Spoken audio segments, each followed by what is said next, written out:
অনেক ধন্যবাদ। না, ওই যে পর্যটক গেছে আর কি, নদীতে নামবে এখন, সুইমিং করবে, তা তার আগে টুরিস্ট গাইডকে জিজ্ঞেস করতেছে, দাদা নামতে পারি তো, কুমির নাই তো? বলে না না না, কোনো কুমির নাই, ও বছর দুয়েক আগে হাঙর আসছিল, কুমির সব খাইয়া শেষ করে ফেলছে, আপনারা নামতে পারেন।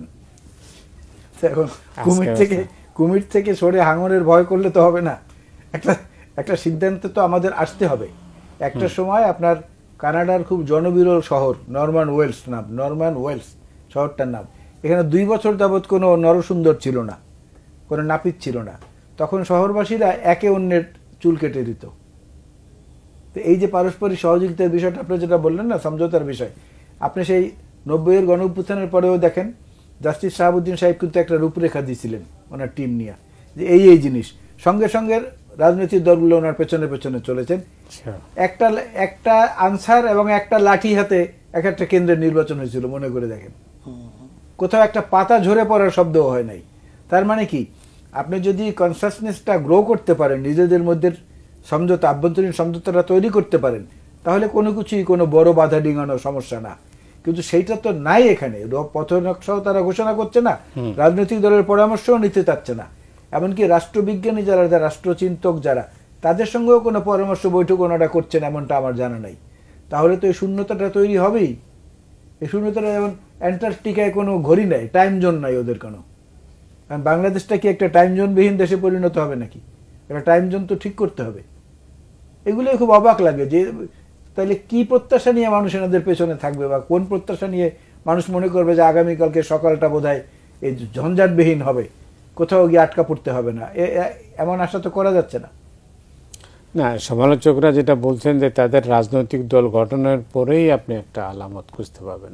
আচ্ছা ঠিক আছে, রাজনৈতিক দল গঠন করা পর্যন্ত যদি আলামত আমরা খুঁজে অপেক্ষা থাকতে হয়, সেটাও তো একটা মেসেজ দিয়ে ওনারা বলবে যে এই যে বিএনপি সহ বিরোধী দলগুলোর 15-16 বছরের আন্দোলনের চূড়ান্ত পর্যায়ে যেটা, সেটা তো সফল হলো এই শিক্ষার্থীদের নেতৃত্বে, তাদের নেতৃত্বে।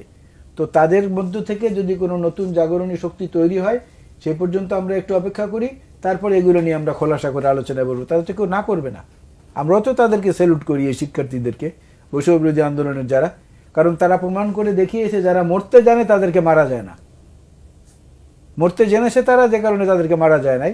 যারা মারতে চেয়েছে তারা মারা গেছে। খেলা হবে বলে মাঝখানে খেলা ছেড়ে ভেগে চলে গেছে।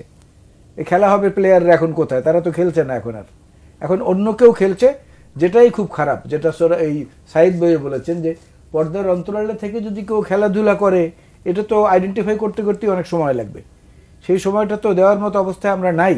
কিন্তু ওনারা কেন এই সচেতন উদাসীনতার মধ্যে আছেন, এর প্রশ্নেরই কোনো উত্তর খুঁজে কোথাও আমরা পাচ্ছি না। তখন আপনারা রাজনীতিবিদরা পাচ্ছেন না, তা আমরা তো অসহায় আমজনতা।